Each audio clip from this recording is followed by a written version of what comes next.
day, classmates. I am Aisel, I am Justin, and we will discuss how to use the spray dryer machine. Before we open the machine, we will now secure the electric power of each machinery.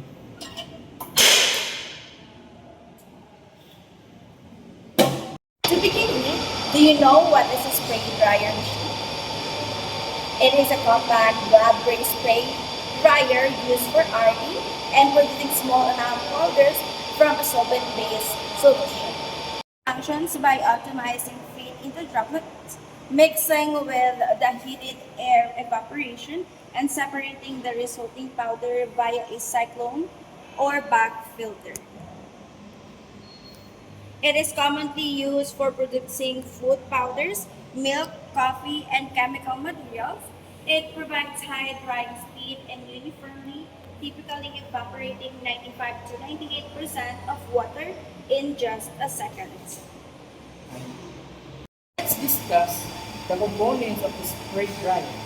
This is a drying chamber, an optimization system 316 stainless steel bottom chamber with a top air dispenser and optional expansion chamber. And this component is the feeding system, peristaltic pump for feeding liquid samples. And these components are the control panels, offers various levels of control for monitoring inlet and outlet temperatures for pump speed. A cyclone separator, approximately 140 mm for separating product from exhaust air. This is the air heater and supply. With 7.5 kilowatts to 11 kilowatts electric heater for heating dry gases for air or nitrogen. Natin bubuksan itong lid ng ating spray chamber na to.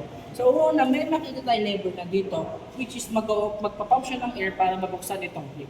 Like ganda siya. At lagi nakaalalay dito sa lever na to kapag hahawakan natin dito at pag gusto natin taas. Alalay. Then bago ipapa, make sure na alalay pa rin kayo lagi dito at lagi natin i-align sa part na to dito. Ito po yung air and heater kumbaga. Then after po natin, alalay ng ulit, make sure na naka-align po yung lid. And hawakan lang din po natin lever at dahan-dahan po natin siya ibaba. Make sure na nakasupport po kayo dito. At kapag ganyan po ang nangyari, pwede naman po natin ito. Hanggang makuha po natin yung pinaka. Make sure na wala po tayong makikitang gap kasi medyo delikado po yan at mabilis makasira ng components ng ating spray chamber. And this component called the optimization system, interchangeable option including centrifugal rotary optimization, co-current, cool fluid nozzle, or fountain nozzle. We will now proceed with the preparation and the proper assembly of the spray dryer's machine. First, we will ensure the dryer chamber, atomizer, and the cyclone are clean and properly installed. Ensure that you connect the compressor air supply to the automation system and set up the feed pump with the product solution or suspension or emulation. So we already set up our feed pump and our automation system. We will now proceed with our system startup. We will turn on the exhaust fan to initiate airflow and activate the heater and set the desired inlet or outlet. The inlet temperature for our minor spray dryer is generally rated to 100 to 35 degrees Celsius. However, some configuration and special models may have a lower maximum operating range, about 200 to 300 degrees Celsius. After we set up our temperature, we will now proceed with turning on our atomizer.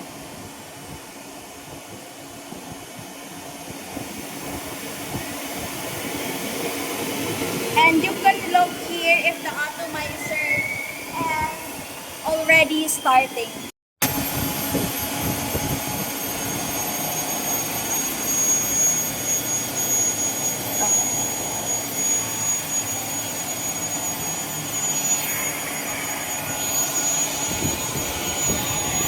set up the system, we will now proceed with the spray drying process.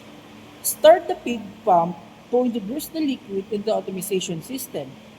Adjust the feed rate to maintain the desired outlet temperature. And now, the liquid is atomized into droplets, dried by hot air and particles, and separated in the cyclone collecting inside the jar. After we set up the system, we will now show you the proper way to shut down this procedure. 1. Switch from the product feed to water to rinse the automation and nozzle. 2. Turn off the feed pump.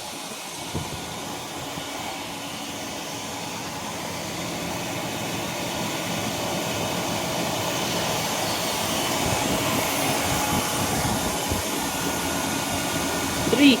Turn off the heater but allow the fan and atomizer to run until the inlet temperature cools down to prevent the damage of the components.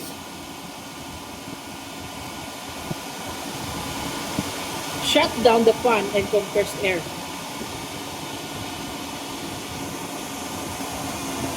And lastly, remove the jar and clean the drying chamber cyclone and collect the jar.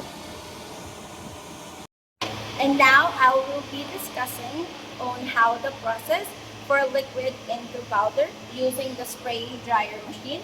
First, after you put the liquid to the feed pump, it will go down as a droplets into the drying chamber and the reheater will start to produce heat so the liquid will be evaporating inside the drying chamber and will go down to the cyclone power powder control.